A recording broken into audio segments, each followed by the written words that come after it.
Okuku says that he is a validly elected president and not Senator John Azuta Mbata. And that two, nobody has ever elected a president of general of Ohanaeze Igbo in a government house. That it was an old government house that Senator Mbata was elected by some governors, whereas he was elected in Port Harcourt. And three, he raised the question. He said, is Ikwere part of Ndigbo? Because Senator Mbata, as you know, is from Ikwere in Rivers East. And he says, well, Senator Mbata is not an Igbo man, that he is a more authentic man, Okuku, that is. Now, can you help us clarify all of this and the alleged factionalization of Ohanaeze Ndigbo, even if it is true that is a turn of River State by the rotational principle? You see this issue of Ohanaeze Ndigbo, please forgive me, but we will follow this case till we get to the root. Yes, some of you may not understand what is happening. Yes, but if you are following me on this channel, you will probably must have understand what is happening, or you have an idea of what is happening.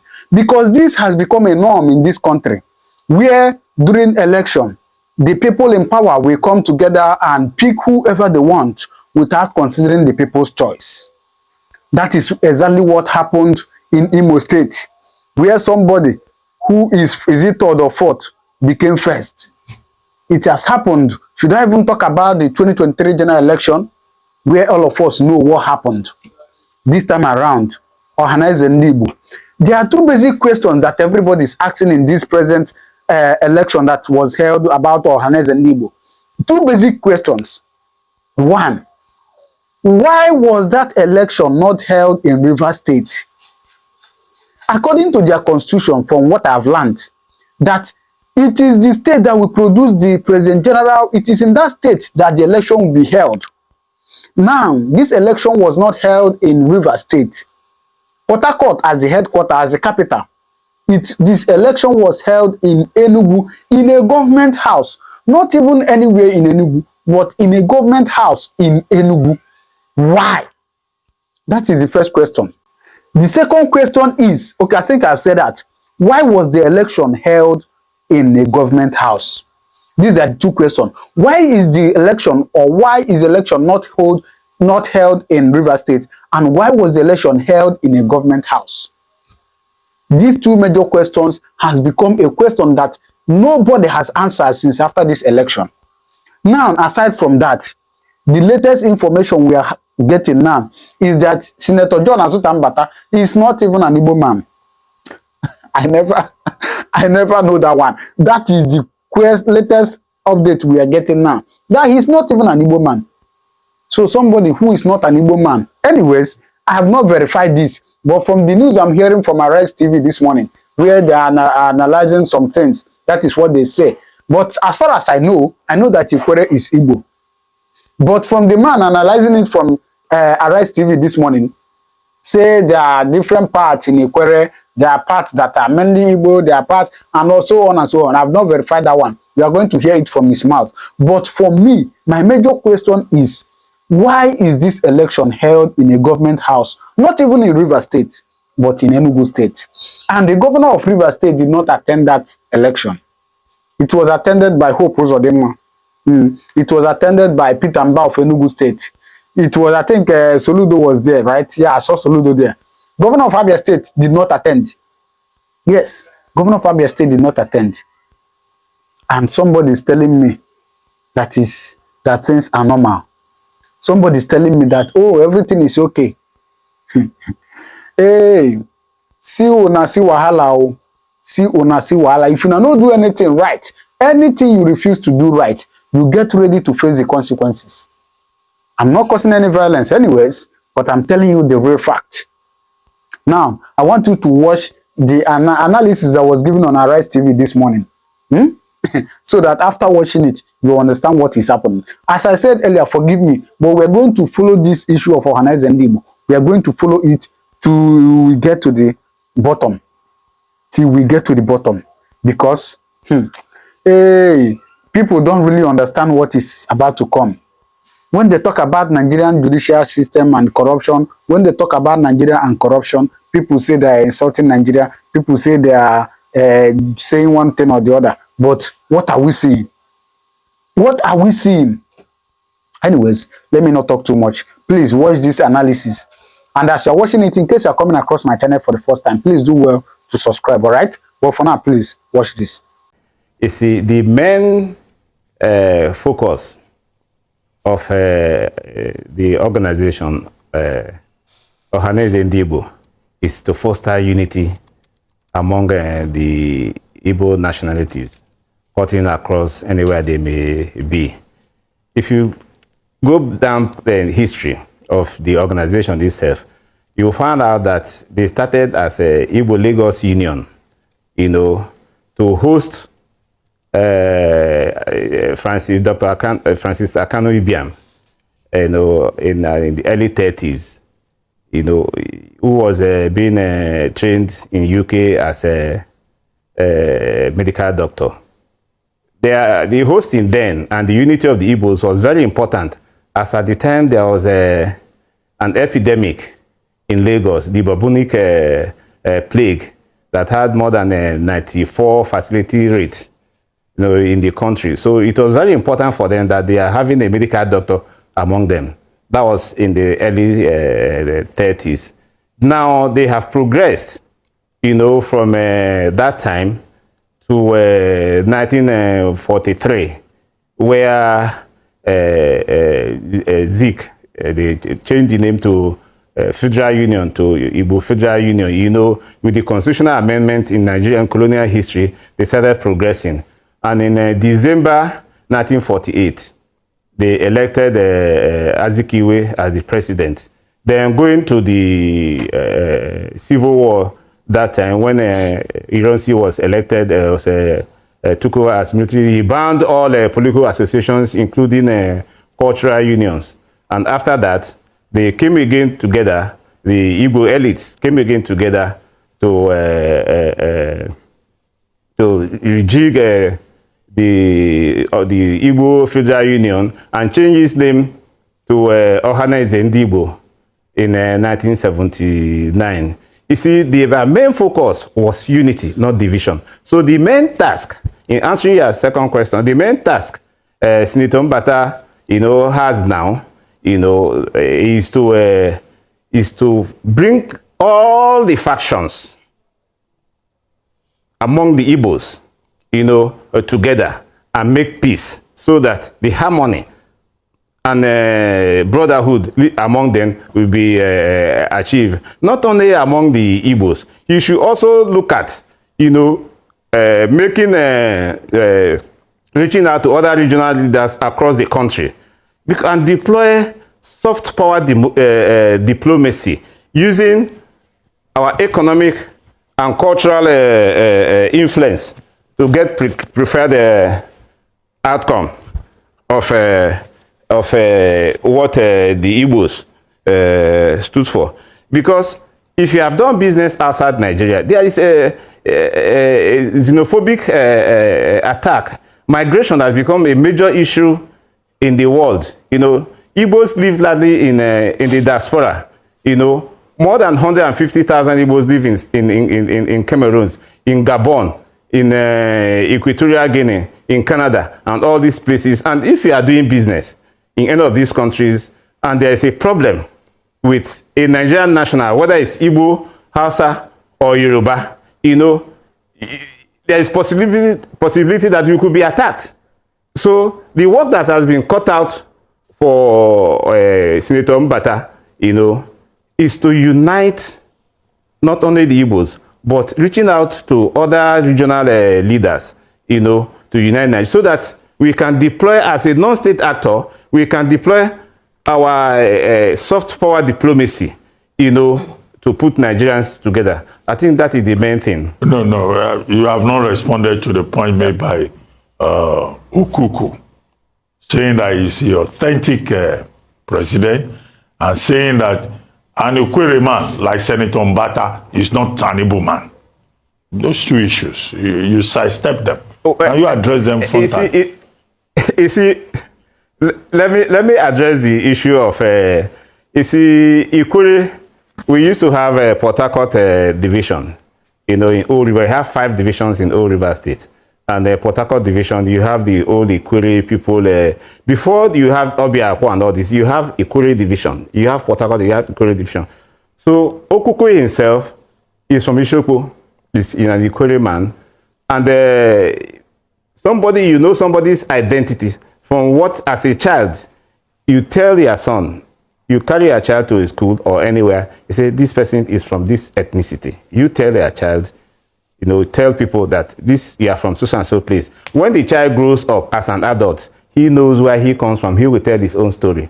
So it is not for any other person to begin to tell the story of Senator Mbata, where he comes from. He knows where he comes from. He knows his ancestry.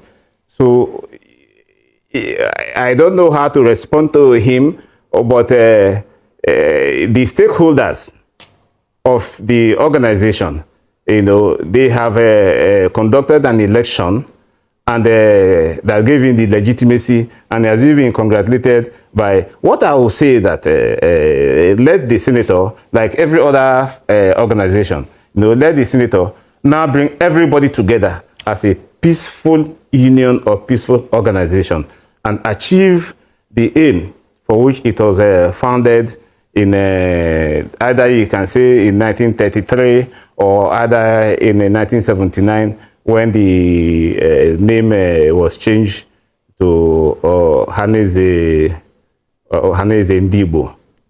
So if he does that, then there will be no need for anybody to begin to, and of course, you know, in the large ethnic group like that, you will see people, you know, looking for attention and craving for that attention. It is now the job of Mbata and the leaders, you know, to come together. Okay, and solve that problem. Honorable, I take it that you are a Senator Mbata man. But the other point made by Okuku is that old government house is not where you elect the President General of Ohanaeze Ndigbo. There's also a question about place, about venue. Well, you see, these are non-state actors, and non-state actors does not operate on their own. They operate with state machineries, you know. If you go back to history, as I said, the states are the key stakeholders because every association, whether cultural or socio-political or socio-economic listen, they engage the state to achieve what they want. And if he's on the other side of the aisle, you know, creating separatist activities, how does he hope to influence government? You know, diplomacy is about influencing the government. And Senator Mbata has the humility, the glamour, the finesse, you know, to achieve all these things. I was with him in the National Assembly in 1999. Before then, I have known him to have all the qualities that can take his ethnic nationality to where it intends to go, and not creating divisions or distractions around the corner. Yes, he's entitled to his opinion. You know, the most important thing in life is change. If elections to the position were held in the past in some other places, when the stakeholders meet, or when they met and they decided that this is where it's going to be, if they have held it outside the traditional headquarters of the Igbo people, they say, oh, why was it held in that place? But for the stakeholders to come together and do it where they did, I think that grants it legitimacy than the one that was claimed elsewhere. All right. By any other person. Well, that could be challenged, Honorable. I understand you saying that the people who gathered would grant it legitimacy. But according to the grouse of Mr. Mr. Okuku, he says that according to your constitution, at least what is known in Ohanaeze, it is where it has been zoned to that you have the election take place. And that by having it in the Enugu government house, you are politicizing what should not be put down to politics. and that if they want to do anything, at least do things right, change the constitution. Then also even the legitimacy of Honorable Dr. Mbata, saying that he was not involved in Ohanaeze in Igbo for so long. When did he join as a member? Has he hosted any community event? So these are some of the accusations, not just from Mr. Okuku, but other sources who have come out to say that if you're going to be leader, then you have to be accepted by the people that you're going to lead. And that he doesn't have that general acceptance. He doesn't have that wide acceptance. He has not been involved for so long. They don't know when he became a member. He has not held activities. I don't know if you can challenge these thoughts and give us, grounds as to how long has Mr. Mbata been a member of Ohanaeze, at least a paying member? Has he done events or championed? Mr. Okuku said he championed the fact that Ikwerre people should be recognized as Igbo people. Where was he when all this was happening? These are some of the questions that have come up, that they are trying to use political muscle to push him in, but it is not a political matter at all. Ayo, thank you very much. In the struggle for power all around the world, sometimes it is not those who started it that will benefit from it. If you look at the history of the organization itself, you find out that people like Dr. Francis Ella, Chief Emmanuel Aguma, Dr. Obiwali, these are Rivers people. Obiwali is from the same local government as Mbata. He was a vice chairman of Ohanaeze Ndigbo at some point. And these are all Ikwerre people that they have associated themselves with the Igbo ethnic nationality. And as you know, nationality does not, remain, it cuts across territorial boundaries. You have Russians living in Ukraine, you have Ukrainians living in, you have even Ijaw people, living in Lagos. Some of them are Lagosians, some of them from Ondo State. Does not end in Bayelsa alone.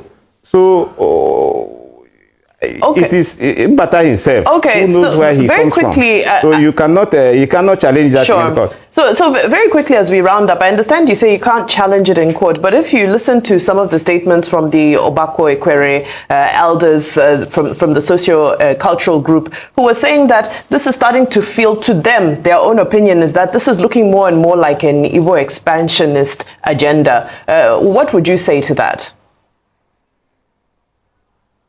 Igbo expansionist, I'm saying that the main work, which I think Senator Mbata has now, is to reach out to other regional leaders. They live mostly in the diaspora. Look at the population of Igbos in Ghana. Look at everywhere. So if they reach out to ethnic leaders, to regional leaders from the north, from the west and all that, and they create a national etiquette for our people so that when crime is committed by Nigerians, anywhere, other people are not being held. Senator Mbata, I'm calling you Senator Mbata, excuse me, Senator Miko, excuse me.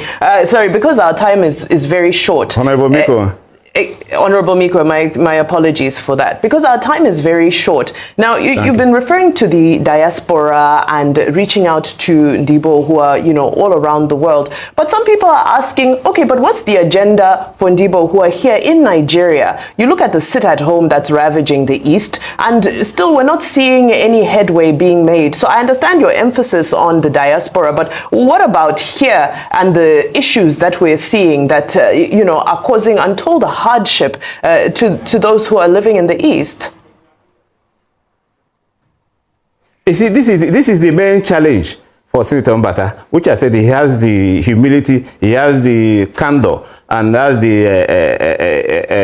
the wisdom to do. This is the main challenge for him. You see, there are separatist movements, there are agitations of hunger all around the world now, not only in Nigeria or you have them in Lagos, you have it in the southwest where people died in trying to scramble for handouts from some NGOs. So Mbata now has a bigger responsibility, challenge, to now work as a non-state actor, to now work with the states, the Southeast people, and engage the center and see how they can develop policies that can solve all these problems we are talking about. And then, of course, you know,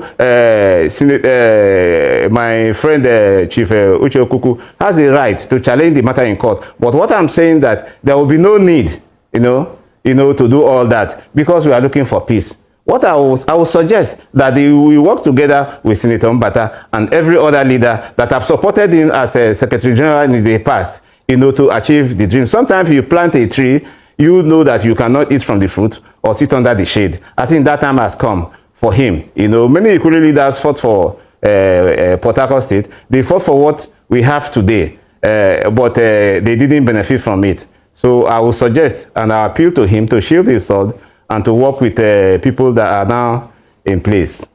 Well, thank you. To move the organization. All right. So what do you think? What do you think? Just do well to subscribe because I'll give you all the information, all the updates that is happening about this Ohanaeze, all right? And of course, so many other informations about Simon Ekpa and Nnamdi Kanu, all right? So thank you very much and God bless you.